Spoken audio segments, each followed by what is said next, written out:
ایک جلسے سے خطاب کرتے ہوئے پاک فوج کے جو شہداء ہیں ان کو کہا ہے کہ ان کی شہادت کو ہم پر احسان نہیں ہے، بلکہ وہ اگر شہید ہوتے ہیں تو اس کا معاوضہ لیتے ہیں، اس کے تحت یہ پیٹی باندھتے اپنی مرضی سے وہ یہ پروفیشن اختیار کرتے ہیں، ان کی شہادت کا ہم پر احسان نہ درو۔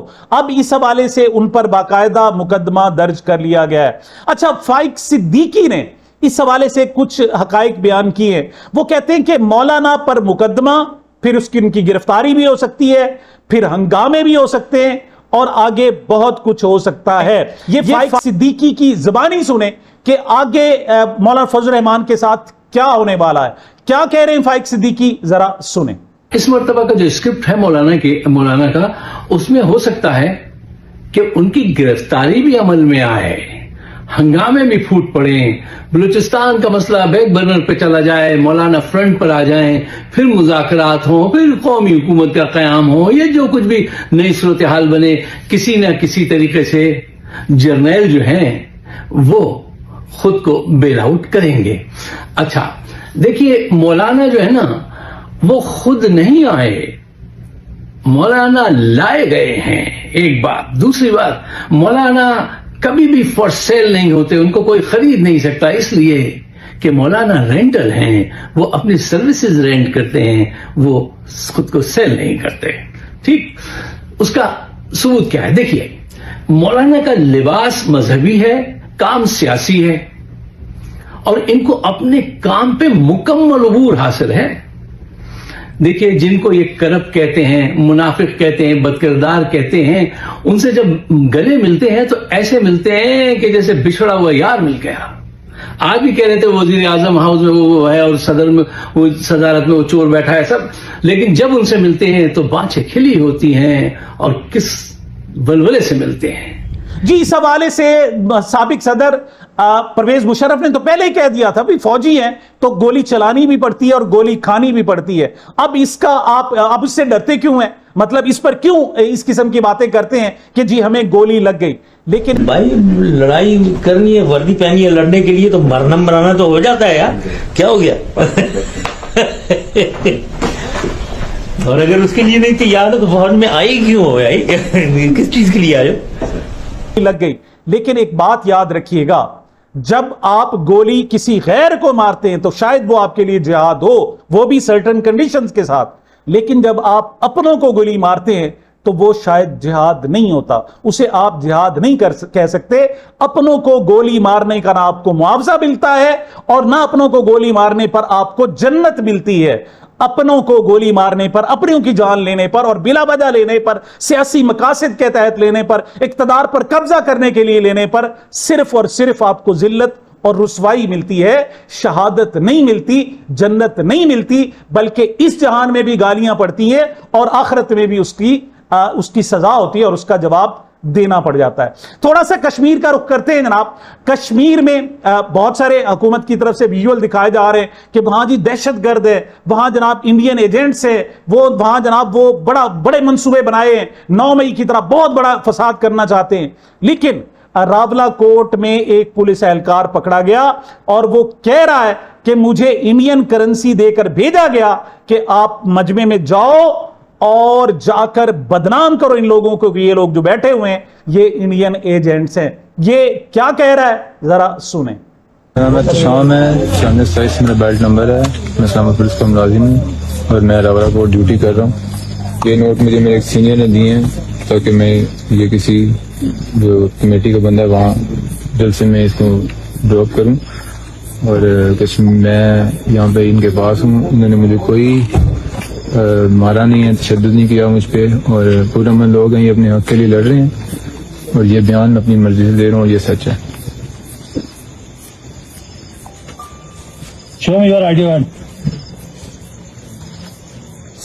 جی، آزاد کشمیر کی بات ہو رہی ہے تو آزاد کشمیر میں آزادی کے نعرے لگ رہے ہیں۔ پہلے تو یہ ہوتا تھا نا کہ مقبوضہ کشمیر میں آزادی کے نعرے لگ رہے تھے، لیکن اب جب آپ کے اپنے لوگ آپ پر ظلم کرنے لگ جائیں، آپ کے مطالبات نہ مانیں، آپ مطالبہ کریں اور آپ دہشت گرد قرار دیے جائیں، تو پھر آزادی کے نعرے لگنے بنتے ہیں۔ ایک بچی نے اپنا بے فارم پھاڑ کے دیا کہ آپ نے ہمیں بے فارم دیا ہے، ہمیں اس کی ضرورت نہیں، میں پھاڑ کر پھینکتی ہوں۔ اب وہی بچیاں آزادی کے نعرے لگا رہی ہیں کیا کہہ رہی ہیں ذرا سنیں.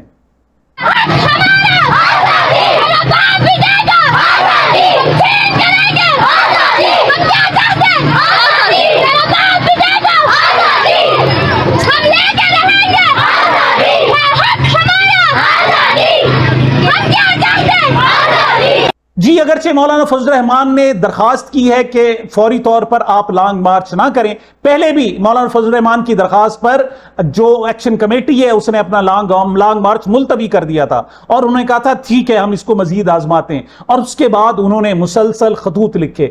یاد رکھیے گا یہ وہی ایسے خطوط لگتے ہیں کہ جیسے امام حسین نے کربلا میں بیٹھ کر اتمام حجت کیا تھا اور بار بار ان سے کہا تھا کہ دیکھیں آپ فلاں فلاں فلاں یہ بات مان لے، مجھے بے شک واپس جانے دے، یزید کی دربار میں پیش کر دیں، لیکن اس طریقے سے خون خرابہ نہ کریں. لیکن پاکستانی حکمرانوں نے، پاکستان کی اسٹیبلشمنٹ نے اور ایون پاکستان کی سیاسی جماعتوں نے اس پر کان نہیں دھرے. اگرچہ مولانا فضل الرحمان نے فوری طور پر ان سے درخواست کی ہے کہ آپ اپنے لانگ مارچ کے لیے مؤخر کرتے ہوئے مزید کچھ وقت دیں، لیکن آج میری گفتگو جناب بلاول بھٹو زرداری سے ہوئی ہے. وہ مظفر آباد میں ہیں اور ان سے میری کوئی ہفتہ 10 دن پہلے ملاقات ہوئی تھی. اس کے تسلسل میں آج میرا رابطہ ہوا جس پر انہوں نے اپنی کاوشوں کا تذکرہ کیا، حکومت سے بات چیت کا تذکرہ کیا، لیکن تاہم چونکہ وہ بھی ابھی کسی نتیجے پہ پہنچے نہیں ہیں اور مجھ سے یہی بات کہتے رہے کہ میں مسلسل کوشش میں ہوں اور میں چاہتا ہوں کہ خون خرابہ نہ ہو، کوئی وہاں پر فسادات نہ ہوں اور بات چیت کے ذریعے سے کوئی مسئلے کا حل ہم نکال سکیں. تو انہوں نے کہا میں اس پہ مصروف ہوں. ان کو بھی حکومت سے بات کرنے کے لیے یا مسئلے کے حل کے لیے کچھ مہلت چاہیے. اس موقع پر میں عوامی ایکشن کمیٹی سے ایک بار پھر یہ اپیل کروں گا کہ وہ فی الحال کسی بھی اگلے اقدام سے گریز کریں اور چند روز مہلت دیں تاکہ اگر اس حوالے سے کوئی کوشش ہو رہی ہے تو پیش رفت ہو سکے. لیکن لگتا ہے ایسے ہے کہ شاید وہ لانگ مارچ کا پہلے سے آغاز کر چکے ہیں، اب ان کے لیے لانگ مارچ روکنا شاید ممکن نہ ہو. وقار ملک کہتے ہیں عمران خان نے آج تک جرنیلوں سے شدید ترین لڑائی ہونے کے باوجود دو باتیں کبھی نہیں کی، کبھی کمپنی کے شہداء کی تصدیق نہیں کی، کبھی فوج کو جنگیں ہارنے کا تانا نہیں دیا. پھر بھی کمپنی عمران خان کی دشمن کیوں ہے؟ سوچئے، مسئلہ شہداء یا فوج کی عزت نہیں، مسئلہ اقتدار پر قبضے کا ہے. اسی وجہ سے یہ کھیل کھیلا جا رہا ہے. فخر الرحمان بھی کہتے ہیں، وہ لفظوں کو کچھ آسان بناتے ہیں، وہ کہتے ہیں کسی بھی ملک کی فوج جب اپنی ہی عوام کے خلاف کارروائی کرتی ہے، گولی چلاتی ہے، تو سمجھے اس نے ملک کی سرزمین پر بارودی سرنگیں خود اپنے خلاف بچھا دی ہیں. فوج دشمن ملک کی فوج سے لڑنے کے لیے ہوتی ہے، اس کی تربیت ہی پولیس سے مختلف ہوتی ہے. عوام جنگ میں ڈھال بنتی ہے، عوام کو فاتح کرنا چھوڑ دینا ہوگا. جب فوج لڑ رہی ہوتی ہے تو پیچھے قوم کھڑی ہوتی ہے، ان کے لیے دعائیں کر رہی ہوتی ہے، ان کے لیے آنکھیں ان کے راستوں میں بچھا رہی ہوتی ہے. یہاں پہلی مرتبہ پاکستانی فوج کو وقت پڑا ہے، ادھر بلوچستان میں اور ادھر کشمیر میں. ادھر دشوار گزار علاقے ہیں اور وہاں کے مکین پاک فوج پر اعتبار کرنے کے لیے تیار نہیں ہیں، وہ ان کو گائیڈ کرنے کے لیے تیار نہیں ہیں، بلکہ ان کو دیکھتے ہی وہ چھپ جاتے ہیں. ان کو خیال آتا ہے کہ شاید ہمیں پھر لاپتہ کر دیا جائے گا. اور ادھر کشمیر میں بھی فوجی وردی دیکھتے ہی ظلم کی جناب ایک صورتحال آنکھوں میں گھوم جاتی ہے اور وہ لوگ اس سے دور بھاگتے ہیں. یہ پہلی مرتبہ ہے کہ آپ اپنوں کے خلاف لڑے، اپنے آپ کے مخالف ہیں، لیکن آپ چاہتے ہیں کہ نہیں، آپ نے ان کو جناب جہنم رسید، قوم کو جہنم رسید کر کے آپ نے شہادت کا رتبہ پانا ہے، آپ نے جنت کمانی ہے. یاد رکھیے گا پھر وہی بات کہ اپنوں کو مارنے میں جنت نہیں ہے. ثانیہ زیارت بلوچستان کی طرف چلتے ہیں. شہداء کے لواحقین اور مختلف جماعتوں کا کوئٹہ میں دھرنا چھٹے روز بھی جاری ہے. مظاہرین اور بلوچستان حکومت کے درمیان مذاکرات تاحال کامیاب نہیں ہو سکے. مظاہرین واقعہ پر جوڈیشل کمیشن کے قیام، علاقے کو مسلح افراد سے خالی کرانے، لیویز فورس کی بحالی اور ایف سی چیک پوسٹوں کے خاتمے کا مطالبہ کر رہے ہیں. مطلب ان کے بہت زیادہ مطالبات نہیں ہیں، وہ کہتے ہیں صرف ایک جوڈیشل کمیشن ہی بنا دیں اور باقی چلیں وعدے کر لیں، اس پہ ابھی ہم راضی ہیں. کیا وہی 3 سوال کہ بغیر اسلحے کے کس نے ان بلوچستان کے پولیس اہلکاروں کو مانگی ڈیم پر بھیجا اور پھر ان کے پاس اسلحہ کیوں نہیں لے جانے دیا؟ اور تیسرا سوال کہ وہ بار بار پیچھے سے کمک طلب کرتے رہے، 2 کلومیٹر دور فوجی کیمپ ہونے کے باوجود ان کی کیوں مدد نہیں کی گئی؟ صرف ان 3 پوائنٹس پر ایک جوڈیشل کمیشن چاہتے ہیں لیکن وہ نہیں بنایا جا رہا۔ دوسری طرف ہمارے پنجاب کے صحافی نما پٹواریوں کے جسے میں کہتا ہوں بے شرمیاں جاری ہیں۔ عمر انعام کہتے ہیں جس دن بلوچستان لہولہان تھا اسی دن عسکری صحافی بلوچستان جا کر بھنگڑے ڈال رہے تھے، پھر کہتے ہیں بلوچ نوجوان باغی کیوں بن رہے ہیں۔ یہ وہ دن تھا جس وقت یہ باقاعدہ ڈانس کر رہے تھے۔ کیا کہہ رہے تھے ذرا سنیں۔ اچھا، اس حوالے سے کہا جا رہا ہے کہ یہ تو جناب ثقافتی تقریب تھی، ثقافتی تقریب میں بھنگڑے ڈالے جا رہے ہیں، تمہیں شرم نہیں آتی کہ ایک طرف وہ اپنی 25 لاشیں لیے بیٹھے ہیں، سڑک پر بیٹھے ہیں، اپنے جناب لاشوں کو وہ برف سے ڈھانکے بیٹھے ہیں، مطلب ان کی لاشیں خراب ہو رہی ہیں شدید ترین ٹیمپریچر میں، شدید ترین گرمی میں، اور تم وہاں جا کر اپنی ثقافتی تقریب منعقد کر رہے ہو اور پھر پنجاب کے بھنگڑے تم ڈال رہے ہو۔ تمہیں شرم نہیں آتی؟ تمہیں اس کا جواب دینا پڑے گا۔ اور میں کہتا ہوں کس قسم کے بے غیرت لوگ ہیں یہ لوگ جو وہاں جا کر لاشوں پر باقاعدہ بنگڑے ڈال رہے ہیں۔ شاید اگر پنجابیوں میں بھی تھوڑی بہت غیرت ہے، میں ان میں سے چہرے دیکھ رہا ہوں، یہ لاہور کے بہت سارے صحافی ہیں جو جناب لکنت میں بولتے ہیں، کسی اور انداز میں بولتے ہیں، اور جن سے بات کرو تو پتہ چلتا ہے مجھے جناب 10 کروڑ کا نواز شریف نے پلاٹ دے دیا، مجھے 15 کروڑ کا مریم نواز نے پلاٹ دے دیا۔ ان کی کہانیاں یہ ہوتی ہیں، اور یہ ہم وہاں بلوچستان میں جا کر بنگڑے ڈالتے ہیں۔ میں لاہور کے صحافیوں سے بھی کہوں گا کہ ان لوگوں کا، ان کے چہرے تم دیکھ لو اور ان کا بائیکاٹ کرو، اور ان کو پتا چلے کہ اپنوں کے ساتھ غداری کیا ہوتی ہے، جب لاشیں پڑی ہوں وہاں بنگڑے ڈالنے کا انجام کیا ہوتا ہے۔ جی آگے چلتے ہیں جناب، خبر ہے ذوالفقار علی بھٹو جونیئر نے یہ خبر دی ہے۔ وہ کہتے ہیں لاڑکانہ میں بچوں میں HIV کے 230 کیسز رپورٹ ہوئے ہیں۔ بھٹوز کا شہر لاڑکانہ جس پر وہ بڑا فخر کرتے ہیں، اور وہاں ہمیشہ سے پیپلز پارٹی کی حکومت رہی ہے، ہمیشہ سے پیپلز پارٹی جیتتی رہی ہے، لیکن اس وقت ایڈز کی لپیٹ میں ہے۔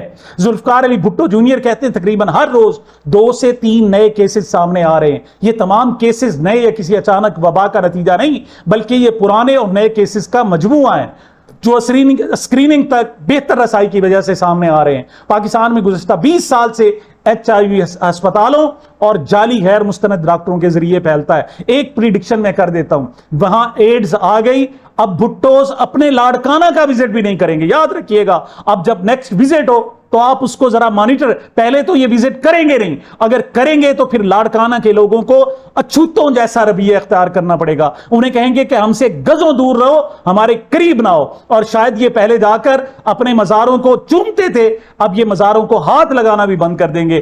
کیوں؟ بنیادی طور پر یہ لوگ وطن فروش ہیں، یہ بنیادی طور پر یہ سیاسی کاروبار کرنے والے لوگ ہیں، ان کو اپنے سیاسی کاروبار سے غرض ہے، اور یہ انتہائی ڈرپوک بھی ہوتے ہیں، یہ مطلب ناٹک بھی نہیں کر سکتے۔ انہیں اب HIV کا باقاعدہ خوف شروع ہو گیا ہے۔ جی مسعود اختر ہیں CEO مسعود ٹیک انڈسٹریز کے۔ ایک طرف جناب HIV ایڈز ہے اور دوسری طرف پنجاب میں ڈینگی انسپیکشن ہے۔